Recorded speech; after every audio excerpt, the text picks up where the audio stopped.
Are you a full-time artist, John? Not even close. I'm barely a writer at all in this phase of my life, and proudly so. It took me a long time to get to this point. Let me tell you what I mean. First of all, in my youth, I used to spend, for every 5 minutes I spent writing, I would spend 4 minutes worrying and 1 minute writing. That was the math. 1 minute writing, 4 minutes of panic. Very typical. And I was aware of it by the time I was writing situation comedies. I was aware of how much time I spent worrying about the bad outcomes. Where I am now as a writer, I've kind of flipped it around. About 4 minutes of productivity for every 1 minute of worry. But the worry's not gone. As a writer, I'm always second guessing and obsessing and feeling like I'm not making the choices that I want to make. So fear, dissatisfaction never goes away. Over time, it gets less and less. So in theory, I'm much more of a productive writer than I used to be. In practice, I don't do that much writing anymore. It's been about 10 years now since I started investigating art, and I found that my artistic practice meets my current needs better than my writing practice does. The writing that I do is writing for me, like I said, my memoir, John Vorhaus, Year by Year, because the writing that I'm doing now is more for me, because it can be for me. I don't know if I've told you this. When poker was hot, I wrote 10 books on poker. I just swallowed up that market and wrote the crap out of poker. Then the market dried up and I stopped writing about poker, which is fine. The market for my work is such that it's really hard for me to know what I can bring into the market that will make a difference in the market. So when I weigh the question, do I want to spend a year writing the words that will comprise this book, with the fair expectation that the book won't move the needle, by which I mean it won't change my brand substantially, it won't go viral, it won't be a New York Times bestseller. All of these, this is not pessimism, this is reality. The things that I would need to do in order for those outcomes to transpire, I don't want to do. I'm not going to do them. I don't have to do them. Query letters to agents, a dozen different book proposals in circulation all at the same time. These are the crafts of a working writer. For me now, I'm a hobbyist. No, I'm going to put that in a different way. I am an attempted retiree. I have a lot of trouble with retirement because I'm a person of doing. I define myself by taking action. So what does retirement look like for me? I'm going to sit at my computer and create. That's all I want to do anyhow. Turn my brain into outcomes. But because of where I am in my life, I don't need to write and sell books. And because of where I am in my practice, I find that there are other parts of my practice that I'm more interested in exploring than writing books. But who knows? I'm going to wake up next week and look at my desk and say, I got nothing to do right now. I better find something to do. Maybe I'll write another book, and I'll take myself by surprise and start writing another book. And all of these thoughts about there's no point in writing another book because I can't sell it and find a market for it, they'll fall away. I won't think about them. I'll just, oh, this is my new toy, and I'll write the crap out of it to the best of my ability. Would you like to know what I'm really working on now? Yes. The answer will surprise you. I'm making time capsules. Oh. I'm preparing suitcases full of intellectual property, Wow. art and words, for my grandnieces and nephews. I did it for my nieces and nephews 25 years ago, and this year they will open their 25-year time capsules. I'm now doing time capsules that will be opened in 2050. There's a lot going on here. One thing that's on my mind is I don't have anything better to do. This will occupy my time. Another thing that's on my mind is I've reached a point in my life where I'm more interested in harvesting my existing intellectual property than creating new intellectual property. And this is one way of reflecting on and synthesizing all the work that I've done in my life. Packing it for time travel is a way of thinking about it and asking myself, what do I really want to preserve? And how do I want to preserve it?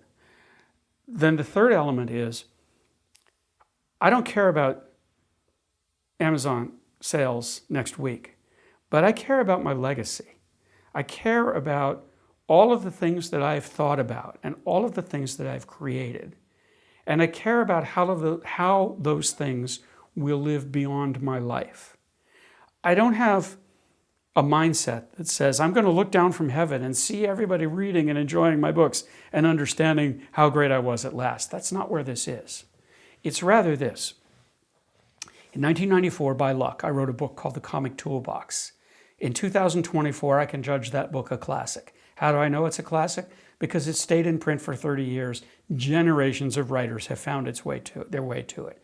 So I know that book is going to be in the world when I'm no longer in the world. It is a piece of legacy that I have created. I think of it as my carrier wave. It's the piece of legacy that carries all of my other stuff, just because it's the one thing that everybody who knows me from. And so I'm delighted to create other art and other books and hang them on that carrier wave and send them into the future. But I'm not content to do that because I have a lot of thought about what creates value. Hand me this book again, this Cartoons for Smart People, available at johnvorhaus.com or bafflegabbooks.com. In its current incarnation, this thing doesn't have very much value. It was printed last month, so it doesn't have a lot of time value behind it. It's fragile, it's vulnerable to destruction. My name is not big enough to give it value, a little bit of value, not a lot of value. So as things now stand, this book is vulnerable. It could fail to make it into the future. But if I take the simple act of putting that book into a locked suitcase with an instruction, don't open this suitcase until 2050, I'm giving that book and everything else in that suitcase a 25-year boost into the future. I'm giving it 25 years where the value that's in it will be protected by the people who have it in their basement or garage, protected because it has value, family value. They will want to know what Uncle John put in a time capsule 25 years ago. They'll protect it. And when it emerges from its 25-year nap, it'll have 25 years worth of value in it. If nothing else, everything in it will be 25 years old. And somebody will look at that book and say, that's not just a funny book of cartoons, it's an artifact of a time we no longer live in. And then the value will multiply. And somebody might say, this book's already been around for 25 years. I'm not going to be the one who throws it away. I'm not going to be the one who ends its life. I'm going to preserve it. And then the ideas that existed in this ephemeral state in my head for the less than 100 years that I was on the planet will have a second, a third life in other circumstances that I can't imagine and may never arise, but that I can still work toward and take satisfaction in. I was working on this project today, and one of the discoveries that I made was I'm not just doing this for the grandkids and the great nieces and nephews. I'm doing it for myself. It's like that memoir project. It's an opportunity for me to reflect on my body of work and ask myself, what matters? What of this work do I still stand behind? What do I not care about? What do I respect or see in a different light? What do I want to preserve? What will people think about this 25 years from now? All of these questions are informing me, giving me more information about myself, how I think about my past, my present, and my future. So it would seem that I'm making time capsules for other people in other times, but I'm really making them for myself in this time. Sure. That's such a great idea. I'm wondering, what are you doing logistically to protect the items in the suitcases? Where do you store them so that there's no water damage, heat? Let me borrow from experience. When I did this 25 years ago, I was moving houses and I realized I had 3 classes of junk. Junk I definitely wanted to keep, junk I definitely wanted to throw away, and a whole lot of junk that I didn't want to keep or throw away. So I put all of that stuff into cardboard boxes and shipped the boxes to my brother and sister and my stepdaughter. My brother and sister, sorry, I've got to get this right. Shipped it to my brother and sister's kids, my nieces and nephews. but they were little at the time. So the boxes went into my brother and sister's basement or garage. I made the choice to include nothing in it that was organic, like no food, soda cans, anything like that. Because I'd had the experience of saving a soda can for a long time and having it explode and make fungus of horrible. So everything that goes into the suitcase will be inert. It will be, it won't be volatile. Left alone, it's not going to disintegrate. If it's kept inside the suitcase and the suitcase is kept in a basement or garage or attic, should be okay.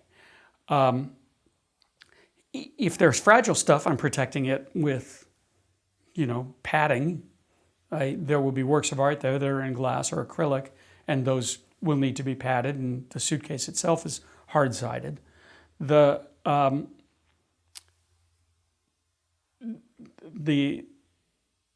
refinement this time around is small rolling suitcases are easier to store for 25 years than big cardboard boxes.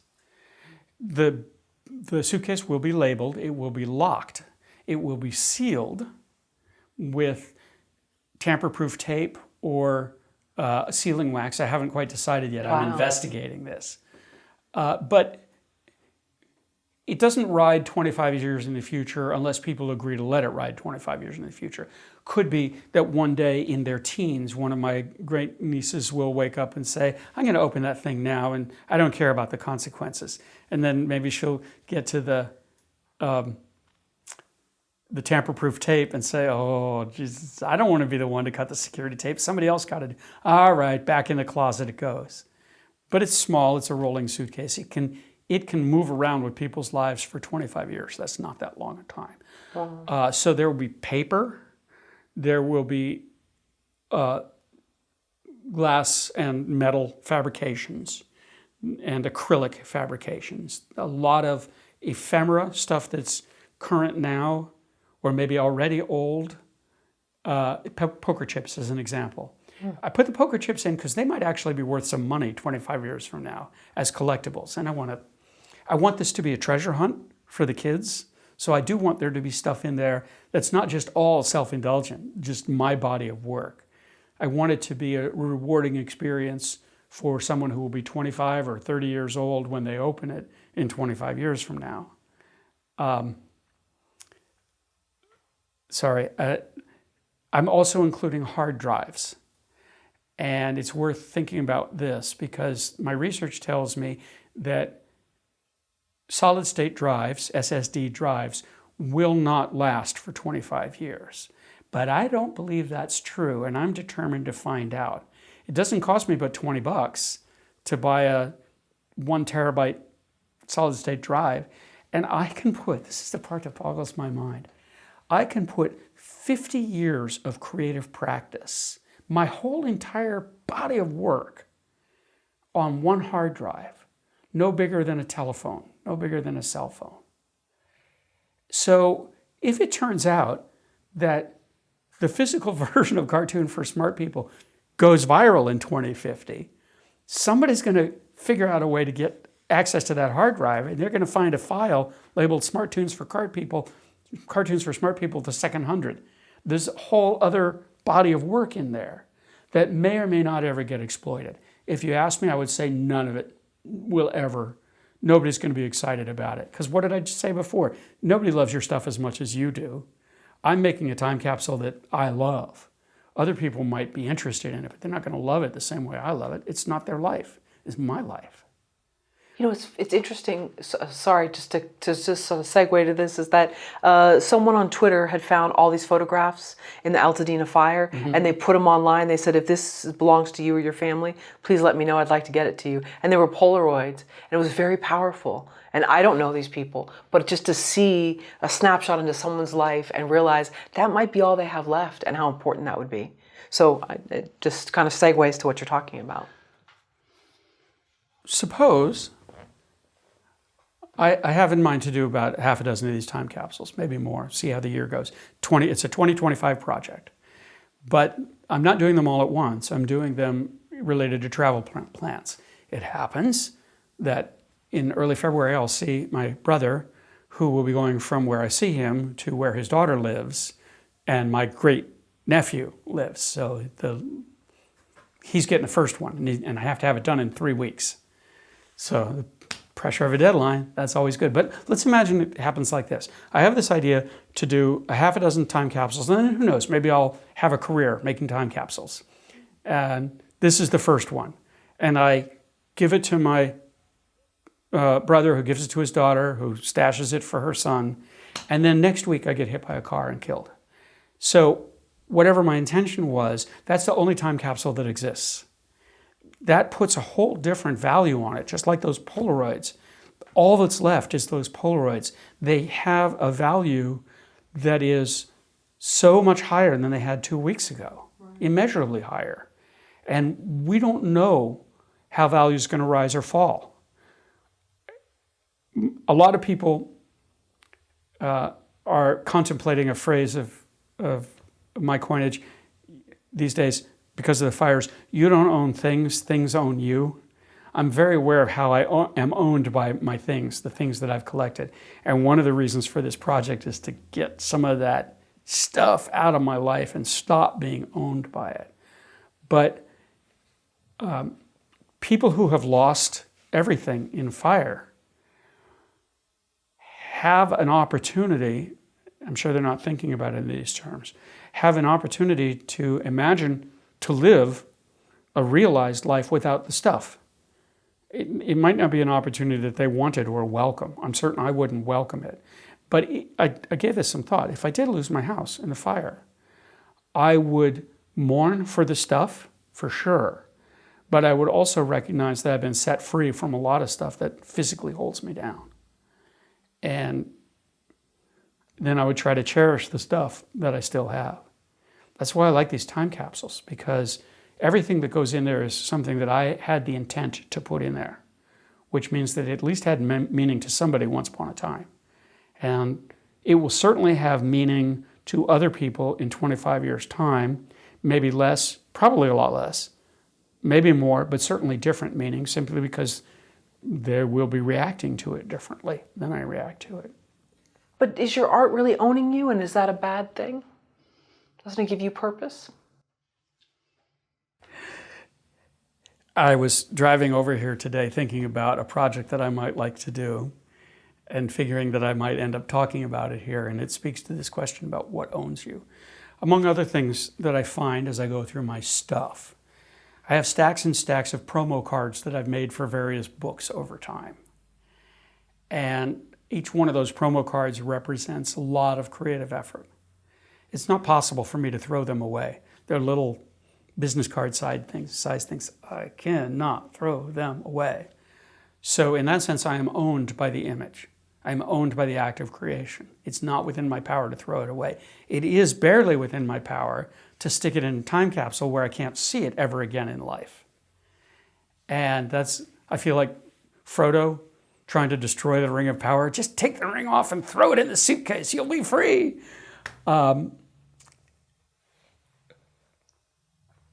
But the idea, the thing that I was thinking about making was maybe I'll take all of these promo cards and do a shadow box of some kind out of it. I got a nice piece of a wooden box that I'd like to do an art project in, and I thought I'll put all the cards in a background, glue them in place, lay the thing flat down like this. Then I'll take a bunch of the cards and run them through the shredder so that I have shredded promo card dust. And then I'll make lines of glue on the whole images, the cards that exist, and sprinkle the card dust on the lines of glue and let the whole cards and the destroyed cards kind of communicate with one another. This is the artistic idea that I'm pursuing. Anytime you try to explain art in words, it gets confusing. But the title of the piece will be Entropy, and we can see the entropy taking place. The thing went from a book to a promo card for a book to shredded versions of the promo card. But now look, the whole thing has been reinvented as a piece of art in and of itself. So entropy plus rising from the ashes, in a sense. And then my final thought, in this whole stack of thoughts driving over here, was suppose I do create that work of art. Then what? I have another piece of art in the house, taking up space, going into a time capsule, trying to find its way into a gallery? I don't know.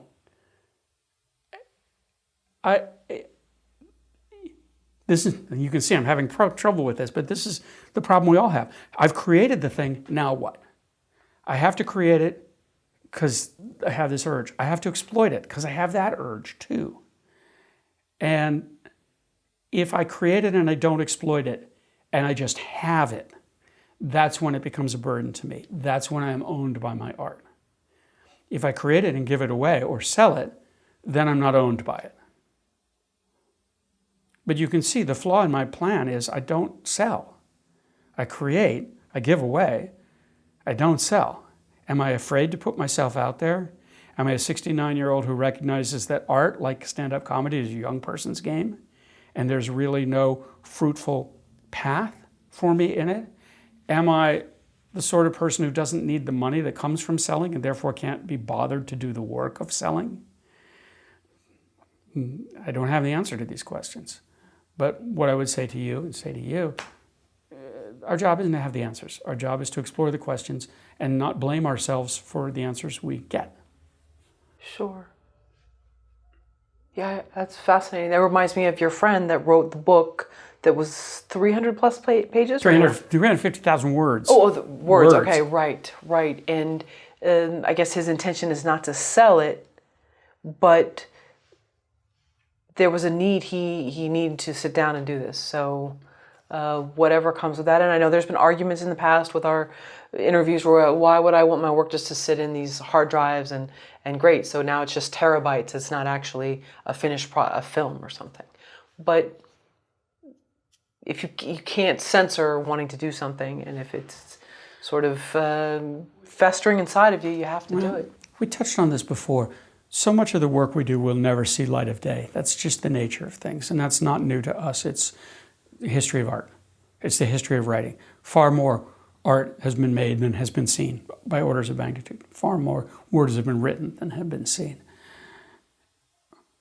In the ideal, we do these acts of creation and they are celebrated by people we know and people we don't know. We become famous and celebrated for the art we create. That's the ideal. In reality, most of us will create more work than we are celebrated for. So we have to find a way to feel good about that. We have to find a way to take satisfaction in the work that nobody sees, either because the work brings us satisfaction just as acts of creation, or because we experience ourselves taking on tasks and meeting those challenges and achieving growth, achieving our goals and moving on, becoming better versions of ourselves. Or because we see the act of creation as aligned with our purpose. And this now I'm thinking about my friend. His purpose is to create a 350,000 word act of pure self-indulgence and do it to the best of his ability. His purpose is not to have people understand and celebrate that work. It's the nature of the work that nobody's going to read it, and people who do read it won't understand it, and those who understand it won't celebrate it. Unless I'm completely wrong and he ends up being like James Joyce by happy accident. But he has made the decision that if he's to be in line with his purpose, then he must do these actions. He must write these words in order to feel fulfilled and in order to feel that he's living life according to the controlling ideas that he has established for himself. Same for me, same for you, same for all of us. We figure out what our controlling idea is and then try to conform our actions around that controlling idea as much as possible. And also, too, having a famous work of art can be a burden in a sense that you could be also hated for it. It could be construed as a political piece. You could be harmed for it. You could be harmed for it, exactly. Yeah. Could be penalized for Salman Rushdie. As an example, Salman Rushdie. Yeah. I say this next part with self-mockery because it was never really a risk, but I was always afraid of being really famous because I understood that once you become famous, you can't become unfamous. And you're not going to know what the consequences of that actions with that, you're not going to know how it is until it's too late to go back. So I'm known by people who know me, and I am celebrated by people who celebrate me. But the people who know me and celebrate me do so because I give them direct value. That is to say, I have taught them things that made a difference in their lives. So this is another part of my legacy. I'm known by the people who know me. I'm not known by people who buy Harlequin romances or paperback novels in airport bookstores. Would love to have been Tom Clancy. Yeah. That wasn't my gift. And you're not chased through the airport by... But then again, I'm not chased through the airport by paparazzi. So you can take your time capsule in a... Yeah. I want to tie this to something you guys said about your project. You're not releasing information about it until it's copyrighted. You don't need to worry about that. No one's ever going to steal it. It's just not going to happen. And it's like, if I'm worried about being famous, being too famous, and that's the thing that's keeping me from writing, I should probably rethink that.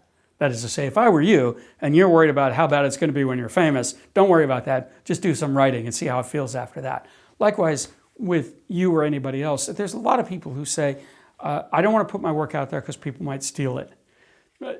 Stealing it isn't the problem. Ignoring it, that's the problem. That's what will likely happen. Oh my gosh, I just remembered something else I've embarked upon, and this will sound palpably insane. I've launched a project called the Artifact Project. And the idea is I will take some image of mine, drawn, photographed, digital, whatever. I've created a frame for it, and I'm posting a new image inside that frame every day, forever. And posting it on Facebook and LinkedIn. It's being completely ignored. I started it on January 1st. So I'm just started with it, and it's completely open-ended and roundly ignored. I'm not getting likes, I'm not getting follows, it's not doing anything, and it's going to continue to not do anything for a long, long time, except it's a daily challenge to me to be engaged in my practice in a tangible way. And after a while, it'll be a daily challenge to me just to keep the string alive. What's going to break the string? Something's going to break the string eventually, my death, if nothing else. And what will be left in the cloud is a long-term act of creation that on the face of it looks insane. Who would sentence himself to posting a certain image of a certain kind within a certain range every day forever? But somebody's going to look on that and say, well, there was a lot of work there, a lot of initial work, and then a lot of reinterpolation, a lot of harvesting. A lot of thought went into this. I can't necessarily tell what all the thought was, but it's all there. This guy was up to something. I don't know what the something was, but there was a purpose. I don't mean a capital B purpose. There was a reason that he did this. And I think the reason is just to see if I can do it. There can be no happy accident with your body of work if your body of work doesn't exist.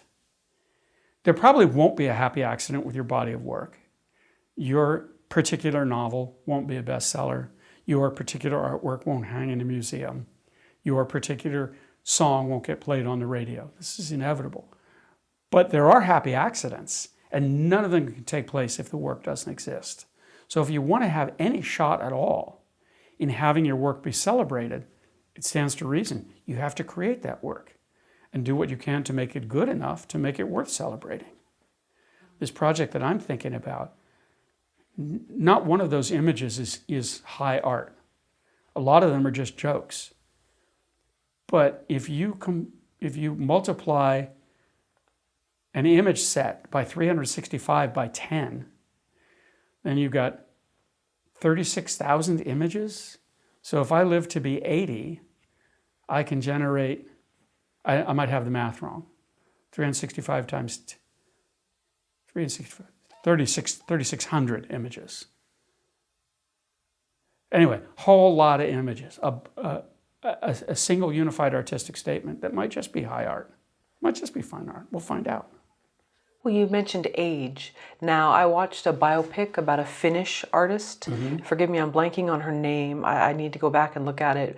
Maybe I can put it in the comments. But it opens with her being interviewed by a journalist back in, I guess, 1800s or close to the turn of the century or something. And she's kind of being resurrected and put back into the public.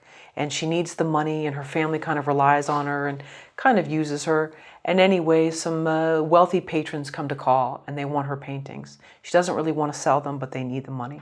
And a young man is there, handsome guy, and he kind of takes a liking to her, and she develops an infatuation for him. And he then wants to come back into her life and write a book about her and teach me to paint. In the end, he sort of has her on a yo-yo, like sort of goes away and comes back and introduces his fiancée and things like that. Disrupts her life a lot. But her work was refound. That was my point. And so even though she was, I think, 53 at the time the movie takes place, which now doesn't really seem that old, but I guess during that time, and as a female, she was considered washed up. But there was a resurgence, and she was refound. And anyway, I guess my point being that people, maybe age is sort of, I know there's so much pressure, especially in LA, put on age. Yeah, I think a lot about age, as one might imagine. My first idea is I'm in the third act of my life, in the last third of my life. We can argue. In the last quarter, maybe we'll find out. My motto is finish hard. I don't want to retire. I want to keep doing stuff as long as I can. So that's my controlling idea. But it has caused me to rethink my relationship with work. And I never really thought it would, because I'm not a retiring kind of guy. But throughout my professional life, there were professional reasons for doing the work that I did. Not all of those reasons apply anymore. And if I'm still doing the same work for reasons that are outmoded or outdated, that's not helpful to me. I think that it's more important for me to do work now that serves the person I am now. I'll give you an example. I like to draw, and I like to do stuff by hand. My hand doesn't like it. My eyes don't like it. So I do more and more left-handed mouse digital stuff, because my eye and my hand work better, just as a compensation, as a fact of age, let's say. I can anticipate my art and my writing being in my practice. My creative practice will continue. I'm a fish in the ocean. I'm a fish in that ocean. I can't not swim in creative spaces. I hope to keep traveling and teaching for as long as I can. I think that string's going to run out sooner than the art stuff, simply because travel becomes harder as one becomes older. I take pride in traveling effectively. Like, I'm taking a trip in March. I'm going to Wales for work and Finland for work. Oh, Finland. And that'll be great, but I'm mindful. I want to make sure that the travel works well, because I like to travel. I like to travel efficiently. The market for my traveling and teaching has not played out. I came out of the pandemic thinking I was never going to work overseas again, only to discover my reputation went up a lot during the pandemic. The way I described it is a lot more people know me than I know me. And that makes it much easier for me to sell myself into those markets. I can't, let's be frank, let's have a frank appraisal balance of things. I can't sell art. I don't have the capacity. But I can sell intellectual property. I can sell teaching. I have that capacity. That's a product I can move.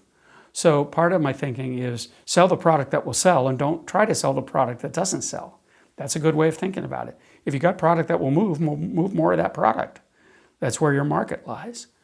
I will be sad when I'm no longer in front of classes. I will certainly feel like I've lost something.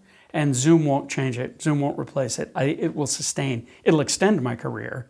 Like when I've lost the power to walk, but I can still take a powered chair to my Zoom camera, I can still teach a class. Eventually I'll lose the mental capacity for teaching, like we all do. And my mom did. She passed away this year. Her last words were, as she just checked out, as she just kind of wound down. She said, this is a very boring way to die. And she was not wrong. And it was a joke, and she's a joke maker, and that's how she experienced her death. Oh, wow. Ultimately, when we think about aging, we're thinking about dying. And even if we deny that we're thinking about dying, that's what we're thinking about. And I've talked a lot today about awareness and acceptance and how they relate to creative practice. But I want to tell you, I work on awareness and I work on acceptance, not for creative practice, but for death.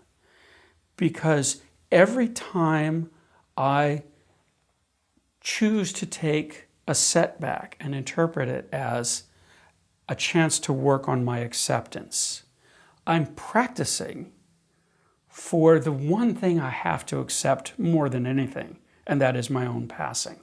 I want to pass from life to death in acceptance. That is my goal.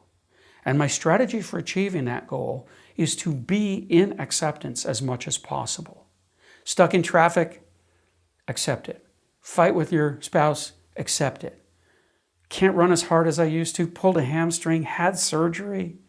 Accept it. Feeling pain? Feeling old? Feeling tired? Bad hearing? Bad memory? Accept it. Work on your acceptance so that when it comes time to accept the one thing that you'll have the worst time accepting, you'll have strategies and practice. And you can go through that death experience feeling, if nothing else, like you're making it be the experience you want it to be. That's my goal. I don't know if I'll get that. I could get run over by a truck. In my humor, in my joking sense, I say, I want to die in such a way that when people hear about it, they'll say, that was weird. That was a weird way to die. That would satisfy me. Like I'm walking down the street and I get hit by a softball and I just have a hematoma, fall down dead. Well, that was weird. How'd that happen? I'd be fine with that. But again, boy, I wish that the communication was not so imperfect. I wish that I could take my raw thought and transport them into your brain as raw thought. I wish that I could literally make you think the way I think, because I think my way of apprehending life and death is pretty healthy. And it has brought me and is bringing me and will continue to bring me a great deal of inner peace. And everybody wants inner peace. I just wish I could reach out to people and say, it is as simple as awareness and acceptance. If you have a practice of acceptance, if you see yourself doing what you're doing, and you're okay with it, no matter how bad it is, if your default value is, it's okay, then when you face the worst thing, you have a way of thinking about it as being okay. I think that's what people want more than anything. What movie about an artist's life is your favorite movie? I told you about this biopic I just watched. The first one that comes to my mind is not my favorite, but it's Confederacy of Dunces. It's about the writer, what's his name? David Foster Wallace, and the interviewer who traveled with him. Oh, that's actually an end of the tour, I believe. It's called End of the Tour, but he wrote a confession. Oh, I see. Okay, sorry. Yeah. Uh-huh. And sorry, I cut you off. You said that Confederacy of Dunces is your favorite film? It's not my favorite film. You asked me what my favorite film about an artist's life. It was the first one that came to my mind, and now I'm going to try to give you a more favorite type answer to that question. The documentary about Amy Winehouse is one that I've watched more than once and gotten a lot of value out of, because that's someone who struggled to have her otherness be admired. Rocket Man. This is a really weird choice, but this is the one I'm going to stand by. We know it's Elton John's story, right? And we all think we know Elton John's story. But here's the part that I responded to. In his youth, Elton John was a big, big freak. The things that made him happy, flamboyant behavior, artistic expression, were disrespected and hated and loathed by his own father. And so he must necessarily hate and loathe those things in himself to some degree. You can't not. But still driven to art. Like, I know I'm not going to be fulfilled if I don't create art. But I also know that when I give into my artistic side, I'm giving into the part of myself that I hate and loathe. What is the solution? Go so far into the art that I succeed as an artist, that I become Elton John, who is not just weird and different and flamboyant, but successful to the point where he can say to himself, I went through the worst part of myself and captured it and turned it into the best part of myself. And I think this is, as I think about it, this is the dark path to art. I don't have it because I'm not a dark person. I don't have to go through the darkness to find light. But if I were the son of someone who said you'll never amount to anything, you'll always be a loser as long as you try to do this acting thing or this comedy thing or whatever thing your parents don't want you to do, I would have to pass through acquired self-loathing in order to arrive at a place where the thing that made me hate myself the most is actually the thing that saves my life. They say there's a fine line between genius and insanity. That line can be defined by productivity. If you're crazy and you get nothing done, you're just crazy. If you're crazy and you create a body of work, you're Salvador Dali or Elton John or any other artist you can think of. Thank you for watching the video all the way to the end. Here is a complimentary question from our book Story Questions.